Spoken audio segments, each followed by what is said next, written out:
گڑبڑ ہے، تیرے بیٹے کا کردار گڑبڑ ہے، تیرے بیٹے کے کرتوت گڑبڑ ہے، تو اللہ کا نبی ہے اور تیرا بیٹا ایمان والا بھی نہیں ہے، کافر ہے، تیرا بیٹا تیرے پریوار کا نہیں ہو سکتا۔ پتہ یہ چلا کہ اللہ تعالیٰ کے ہاں رشتہ نہیں دیکھا جائے گا، کون کس کا بیٹا ہے، کون کس کا باپ ہے، اللہ کے ہاں دیکھا جائے گا تو ایمان دیکھا جائے گا۔ اسی لیے ایک شاعر نے بڑی اچھی بات کہی، کہتا ہے بغاوت پر ہو آمادہ تو ڈوبے نوح کا بیٹا، بغاوت پر ہو آمادہ تو ڈوبے نوح کا بیٹا، یہاں نام و نسب کی، یہاں نام و نسب کی برتری سے کچھ نہیں ہوتا۔ کل قیامت کے دن نوح علیہ السلام کا بیٹا کھڑا ہو جائے، بولے میں بہت بڑے نبی کا بیٹا ہوں، تیری کوئی اوقات نہیں ہے، تو بہت بڑے نبی کا بیٹا ہے تو کیا ہوا، تیرے پاس ایمان نہیں ہے، تیرے پاس عمل نہیں ہے۔ اللہ کیا ایمان چاہیے، اللہ کیا عمل چاہیے۔ تو میرے بھائیو، ہم اپنی اولاد کو سمجھا سکتے ہیں، کوشش کر سکتے ہیں جہنم کی آگ سے بچانے کی۔ کچھ لوگ کہتے ہیں مولوی صاحب میرا لڑکا نماز نہیں پڑھتا، ہم بہت سمجھاتے ہیں، بہت سمجھاتے ہیں، نہیں مانتا، کیا کریں۔ یہ بہانہ ہے۔ آپ کا لڑکا آج نماز نہیں پڑھ رہا ہے، 18 سال کا ہو گیا ہے، جوان ہو گیا ہے، نماز نہیں پڑھ رہا ہے، اس کے پیچھے آپ ذمہ دار ہیں۔ میرے نبی نے آپ کو طریقہ بتایا تھا اپنی اولاد کو نمازی بنانے۔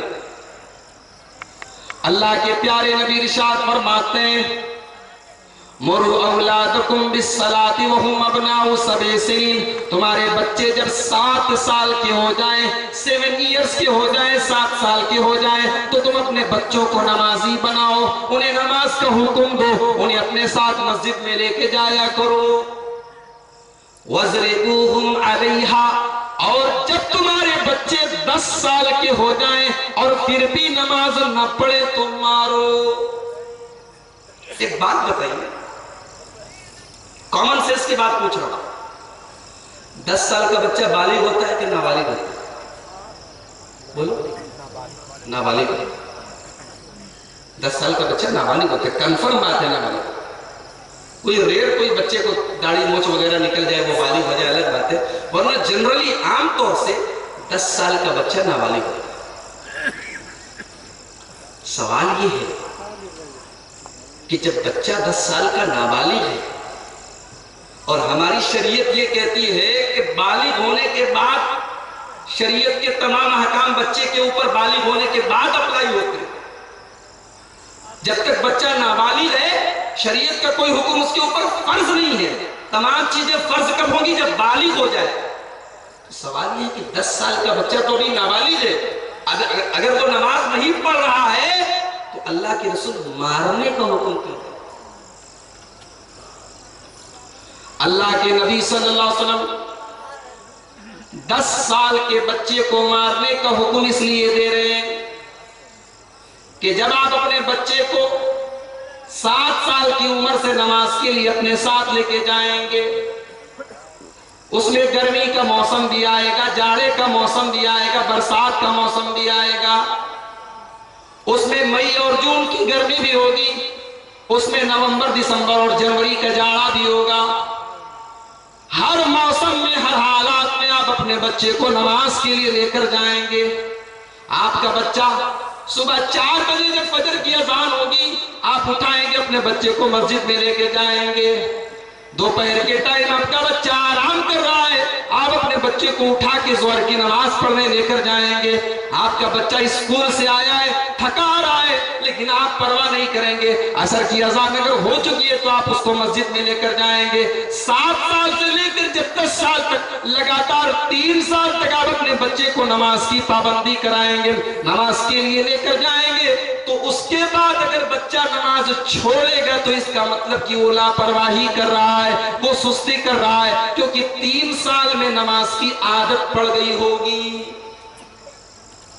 عادت ڈال دیجیے نماز۔ انسان عادت کو نہیں چھوڑ سکتا ہے، جس کو نماز کی عادت ہو جائے گی وہ ٹرین میں ہوگا تب بھی نماز پڑھے گا، وہ بہار کے اندر ہے تب بھی نماز پڑھے گا، دلی جائے گا تب بھی نماز پڑھے گا، بیمار ہوگا تب بھی نماز پڑھے گا۔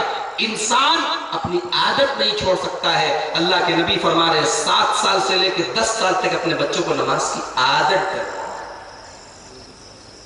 لیکن یہاں ماں باپ کہاں سے عادت ڈلوائیں گے جب ماں باپ کو خود ہی عادت نہیں نماز کی؟ حالات اتنے برے ہیں گھروں کے اندر کے۔ میرے بھائیوں، آج اگر ہمارا 8-9 سال کا بچہ موبائل کا غلط استعمال کر رہا ہے، مجھے بتائیے اس کے لیے کون ذمہ دار ہے؟ آج ہمارے بچے اگر اپنے ٹائم سے پہلے بالغ ہو رہے ہیں، موبائل کے اوپر وہ تمام چیزیں وہ دیکھ رہے ہیں اور ان کو دکھائی جا رہی ہے کہ جو ان کی عمر اور سمجھ سے بھی آگے کی چیزیں ہیں، اس کے لیے ذمہ دار کون ہے؟ مجھے آپ جواب دیجئے، میں آپ سے جواب چاہتا ہوں۔ اب ذرا آپ قرآن کریم کی اس آیت پر غور کیجیے۔ اے ایمان والو، اپنے آپ کو یہ کہہ کے اللہ تبارک و تعالیٰ نے بس نہیں کر دیا کہ اپنے آپ کو جہنم کی آگ سے بچاؤ، نہیں، اپنے پریوار کو بھی بچاؤ۔ اور اگر یہ کہہ دیتا کہ آگ سے بچاؤ، جہنم کی آگ سے بچاؤ تو کافی تھا، لیکن وہ آگ کتنی بھیانک ہوگی اللہ نے اس جہنم کی آگ کا ذکر بھی کر دیا تفصیل کے ساتھ۔ وقودها الناس والحجارہ، وہ جہنم کی آگ ایسی ہوگی کہ اس کے اندر انسانوں کو جلایا جائے گا، پتھروں کو جلایا جائے گا۔ علیہا ملائکۃ غلاظ شداد، اس جہنم کی رکھوالی کرنے والے رشوت نہیں لیں گے۔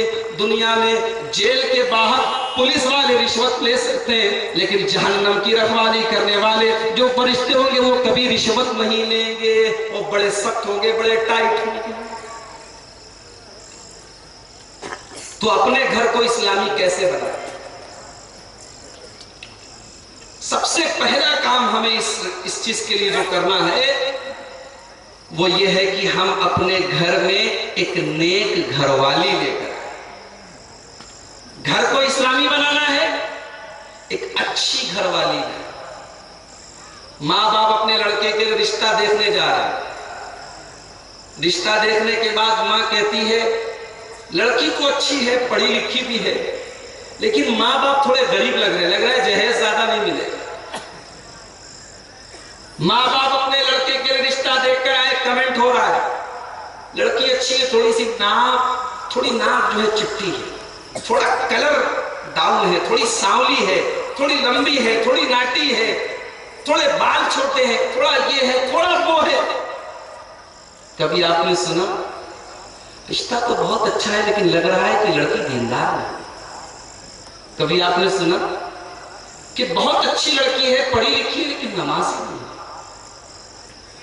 میرے پیارے ساتھیوں، آج ہم اتنے دنیا دار ہو چکے ہیں اور دنیا کی محبت اتنی ہمارے دلوں کے اندر گھس چکی ہے کہ آج جب رشتہ ناتا دیکھنے کے لیے اپنے لڑکا لڑکی کا جاتے ہیں تو ہم لڑکی کی ہائٹ دیکھتے ہیں، ہم لڑکی کی شکل دیکھتے ہیں، ہم لڑکی کا مال و دولت دیکھتے ہیں، ہم لڑکی کا خاندان اور برادری دیکھتے ہیں، لیکن ہم لڑکی کی دینداری بہت کم دیکھتے ہیں۔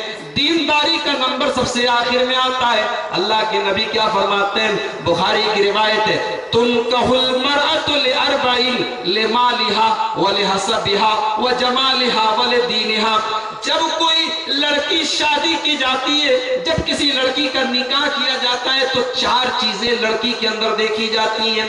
لمالها، لڑکی کا مال دیکھا جاتا ہے، کتنے مالدار گھر کی ہے، باپ کے پاس کتنی پراپرٹی ہے، کتنی دولت ہے، ہونے والے داماد کو کتنا پیسہ دے گا۔ وجمالها، لڑکی کی پرسنالٹی دیکھی جاتی ہے، لڑکی کی خوبصورتی دیکھی جاتی ہے، بال کیسے ہیں، چہرہ کیسا ہے، جسم کیسا ہے، اس کے جسم کے اعضاء دیکھے جاتے ہیں۔ اور تیسری چیز وَلِحَسَبِهَا، لڑکی کا خاندان دیکھا جاتا ہے، کیسا خاندان ہے، برادری ہمارے برابر کی ہے کہ نہیں ہے، خاندان ہمارے برابر کا ہے کہ نہیں ہے۔ اور چوتھی چیز وَلِدِينِهَا، اللہ کے نبی کہتے ہیں دینداری دیکھی جاتی ہے، لڑکی دیندار ہے کہ نہیں ہے، تقوی والی ہے کہ نہیں ہے، پردہ والی ہے کہ نہیں ہے، شرم و حیا والی ہے کہ نہیں ہے، قرآن پڑھنے والی ہے کہ نہیں ہے۔ اللہ کے نبی کہتے ہیں میں مال دیکھنے سے منع نہیں کرتا، میں خوبصورتی دیکھنے سے منع نہیں کرتا، میں خاندان دیکھنے سے منع نہیں کرتا، لیکن اے میری امت کے لوگوں، فاظفر بذات الدین، سب کچھ اگر نہیں ہے، دین اگر تمہاری ہونے والی بہو کے اندر موجود ہے، تمہاری ہونے والی بیوی کے اندر کچھ بھی نہیں ہے، لیکن اگر دین موجود ہے، دیندار ہے، نمازی ہے، نیک ہے، تو تمہارا گھر جنت بنا دے گی، اور سب کچھ لے کر آؤ گے اور دین چھوڑ دو گے تو تمہارے جنت بنے ہوئے گھر کو جہنم بنا دے گی۔ دیندار عورت کہاں ملتی ہے بھائی؟ دیندار عورت ذرا لائٹ ٹارچ لے کے ذرا آج کھوجو، کہاں مل رہی ہے دیندار عورت؟ کہاں مل رہی ہے؟ اللہ کے بھروسے پر، اللہ کے حکم پر اپنا سر جھکانے والی عورت، جیسے کہ ابراہیم کی بیوی ہاجرہ نے جھکایا۔ مذاق بات ہے؟ ہماری مائیں بہنیں، شوہر بیچارہ اگر ان کی کریم اور لپسٹک کا پیسہ اگر تھوڑا سا کم پڑ جائے تو 10 باتیں شوہر کو سنا دیں گی۔ یہاں حضرت ابراہیم علیہ السلام اپنی بیوی اور اپنے بچے کو چھوڑ کے جا رہے ہیں، اور جہاں چھوڑ کے جا رہے ہیں وہاں نہ کوئی انسان ہے، نہ کوئی آبادی ہے، نہ پانی ہے، نہ درخت ہے، اور چلے جا رہے ہیں۔ دودھ پیتا بچہ ہاجرہ کی گود میں، تھوڑا سا پانی ہے، تھوڑی سی کھجور ہے۔ ابراہیم علیہ السلام چلے جا رہے ہیں، حضرت ہاجرہ پوچھتی ہیں اِلَى مَن تَتْرُكُنَا، اے میرے سرتاج کس کے حوالے چھوڑ کے جا رہے ہیں؟ اس بیاب و گیا سرزمین میں، اس ریگستان میں، اس میدان میں کون ہماری رکھوالی کرے گا؟ اس بچے کے دودھ کا انتظام کیسے ہوگا؟ میرے کھانے پینے کا انتظام کیسے ہوگا؟